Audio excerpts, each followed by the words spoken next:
That's why we go to Mike Florio now, because Mike can help us and tell us about this Cowboys-Giants walkie-talkie situation.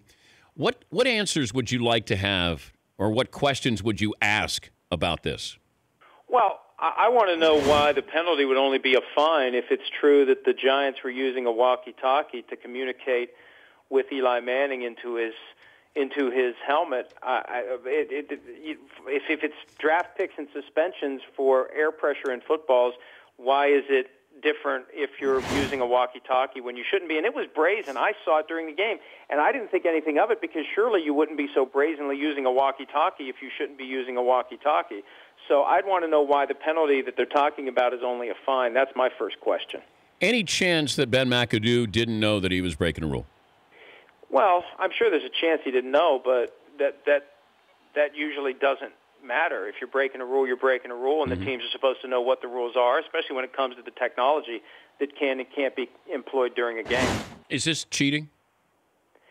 Well, I don't know. Anytime you if you deliberately break the rules, it's cheating. If you accidentally break the rules, what is it? I don't know. But didn't Ray Farmer, when he was the Browns GM, get suspended like 4 weeks for texting to the sidelines during a game? Yeah. So, yeah, I mean, rules are the rules. And I think that it's a bright line. It's strict liability, just like with PEDs for players, since the commissioner wanted to compare what Tom Brady did to PED use. It doesn't matter whether you knew it or not. You have a substance in your body that violates the rules, you're suspended, no questions asked. Whether it was accidental, intentional, or just a fluke, it's a violation, and you're down for 4 games. Okay, I'm trying to understand this, and nobody's explained it to me in a coherent way. Apparently, the Giants-Steelers, when they found out there were a couple of footballs that were underinflated, they didn't file a formal protest. Therefore, the NFL was not investigating. Nobody filed a formal protest on the walkie-talkies used by the Giants against the Cowboys, but the NFL is investigating. Now, right? Yeah, well, here's the thing. The NFL issued that press release after Jay Glazer reported on Deflategate 2, and it was a masterful response because it got everyone to move on quickly, because I think a lot of people in the media did not want to go back down that rabbit hole.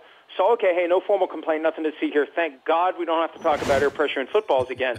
But the NFL, I think, specifically worded its release to try to get people to move on. Because the reality is the Giants did raise a concern. The commissioner acknowledged it on Wednesday. And actually, at one point on Wednesday, when he was meeting with reporters after the league meetings in Dallas, he said the Giants raised the concern during the game, which raised a tremendous red flag, because why didn't you do exactly what you did when the Colts raised the concern about the Patriots footballs? You take them all in and you measure the footballs and you see what the PSIs are. And the NFL reached out to me afterward and said the commissioner misspoke. The Giants raised the concern after the game, which makes no sense if that's what the Giants did, because after the game there's nothing you can do about it. If the game's over and everybody's gone, there's no way to reconstruct the evidence. The air pressure has changed again in the footballs. The chain of custody rather has been broken. So it doesn't make sense to raise the complaint after the game. And it doesn't make sense if the NFL didn't take action if the complaint was raised during the game. Mike Florio, ProFootballTalk.com, joining us, Dan Patrick Show. You're a lawyer. Can you translate this from the commissioner? What I'm aware of, Bob, in this is that the protocols, we went back and looked to make sure that the protocols were followed properly. They were. The Giants had asked us about it during the game. We went back, we checked that. They were properly followed. So all of the league protocols being properly followed, there's no further follow-up on that.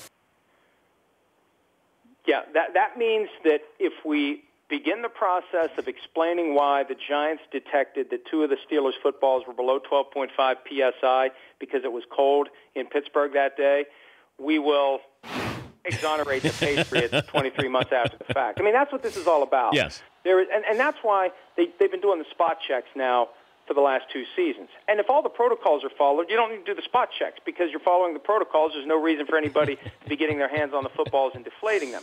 They don't release the numbers, Dan, because they know on cold days, if you start at 12.5, the PSIs will be lower than 12.5. They'll be in the 11s. They'll be in a range where if you take all the PSIs from the games on a cold day and you compare them to the PSIs that were in the Ted Wells report, people are going to look at it and say, well, these numbers are the same.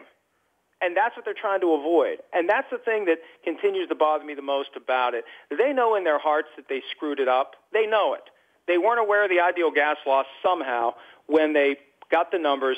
They concluded that there was cheating, and they spent months working backward to prove it. They hired a scientific firm with a reputation for, and there's a lot of companies like this out there. Whatever opinion you need, if you're going to pay us, we'll find a way to give you that opinion. They came to the conclusion that there was cheating, and they did what they wanted to do, and that's where they went wrong from the beginning when they decided that it was a violation and they were going to prove it instead of let's just get to the truth. And I think a lot of what we see now is an effort to never have to revisit that and admit that they got it wrong. Thank you, Mike. I'll see you on Sunday. All right, Dan. See you, buddy. The Dan Patrick Show, weekday mornings on Audience.